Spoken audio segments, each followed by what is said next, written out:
Good morning kelas 8. How are you today? Bertemu lagi dengan Miss Riris dalam pelajaran kita IPS dan topik kita hari ini adalah membahas mengenai tumbuh dan berkembangnya semangat kebangsaan. Itu bisa kalian buka dari buku paket halaman 232. Oke? Nah, jadi sorry bahwasanya laptop Miss masih bermasalah sehingga wajah Miss yang cantik belum bisa kalian lihat karena belum fix ya, belum diperbaiki. Tapi yang penting kalian tetap ikuti materi ini dengan baik dan suara Miss masih kedengaran dengan jelas dan PowerPoint ini sudah disediakan. Oke, disimak baik-baik ya nak. Ya, kita mulai. Tumbuh dan berkembangnya semangat kebangsaan. Nah, jadi yang pertama kita bahas dulu mengenai latar belakang munculnya nasionalisme Indonesia. Pasti kan anak ini sudah tahu perjuangan-perjuangan yang dilakukan oleh bangsa Indonesia itu sebelumnya adalah perjuangan secara daerah. Itu mempertahankan daerahnya masing-masing yang berbentuk kerajaan-kerajaan. Nah, jadi pada saat ini kita bahas yang bersifat nasionalisme, artinya sudah ada persatuan dan kesatuan. Nah, itu kita lihat yang pertama adalah dalam perluasan pendidikan. Nah, dari sini ada yang dikenal dengan namanya politik etis. Di dalam politik etis ini ada yang pertama bidang irigasi atau pengairan bagi sawah-sawah. Yang kedua emigrasi, transmigrasi yaitu perpindahan penduduk. Dan yang ketiga edukasi atau pendidikan. Artinya warga masyarakat diberikan pendidikan gitu ya. Supaya tidak terpuruk atau supaya semakin hari semakin pintar. Itu harapan di dalam politik etis ini. Nah, berikutnya ternyata politik etis ini tidak dikerjakan atau dilaksanakan dengan sebaik-baiknya. Terjadi penyelewengan di dalam pelaksanaan politik etis. Nah, apa sajakah itu? Yang pertama, irigasi hanya untuk kepentingan perkebunan Belanda. Nah, kalau tadi kan dikatakan ada pergerakan di bidang irigasi sama pengairan. Artinya di sini adalah perkebunan, persawahan atau perladangan warga atau rakyat itu dikasih air.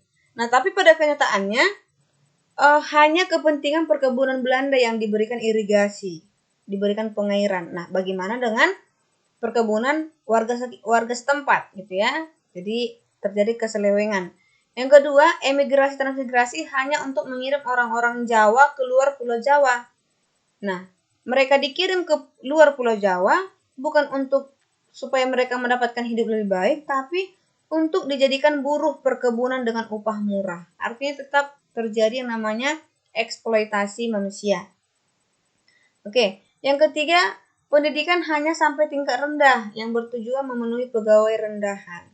Tadi kan dikatakan bahwasanya digalakkan pendidikan supaya apa? Supaya rakyat mendapat pendidikan dan mereka bisa mencari pekerjaan lebih baik dan memenuhi kebutuhannya lebih baik. Nah, ternyata dalam faktanya pendidikan yang diberikan itu hanya sampai tingkat rendah, hanya untuk memenuhi syarat menjadi pegawai rendahan. Artinya di sini Belanda tidak mau jika rakyat Indonesia pintar-pintar dan menjadi saingan bagi mereka. Itulah penyelewengan yang terjadi di dalam politik etis. Nah, kedua kita bahas mengenai kegagalan perjuangan di berbagai daerah.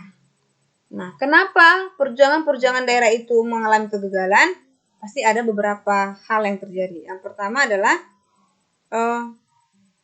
di situ karena perlawanan yang bersifat kedaerahan. Namanya bersifat kedaerahan kan berarti belum bersatu dan pasti lebih sedikit jumlah tentaranya dan alat-alat perangnya juga masih sederhana. Gitu. Yang ketiga, rasa senasib dan sepenanggungan. Oke? Latar belakang munculnya nasionalisme itu yang ketiga itu rasa senasib dan sepenanggungan. Kenapa kita bersifat nasionalis? Karena dari Sabang sampai Merauke, rakyat Indonesia sudah senasib, sama-sama dijajah, jadi mulai bersatu gitu ya, menyatukan kekuatan untuk melawan penjajah. Yang keempat, perkembangan organisasi etnis, kedaerahan dan keagamaan sudah mulai berkembang.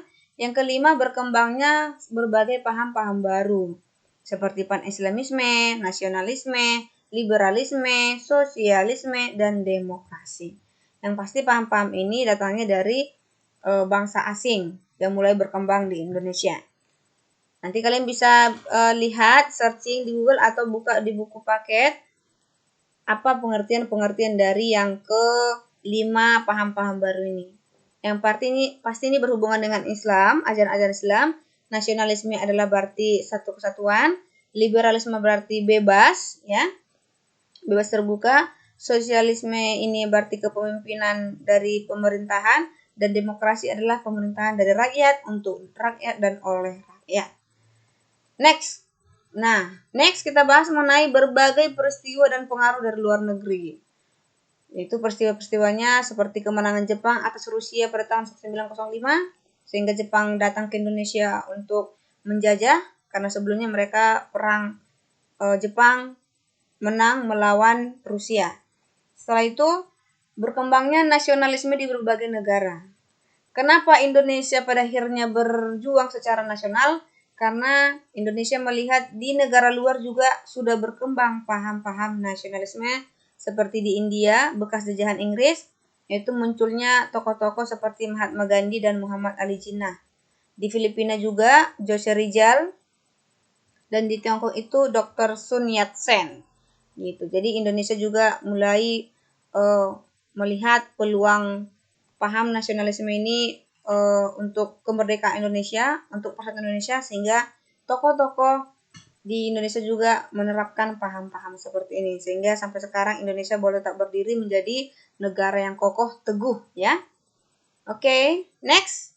Oke, sampai di sini materi kita. Silakan dikerjakan tugas dan dikirimkan ke WhatsApp pribadi Miss Riris. Thank you for your attention. See you in the next time. Bye bye.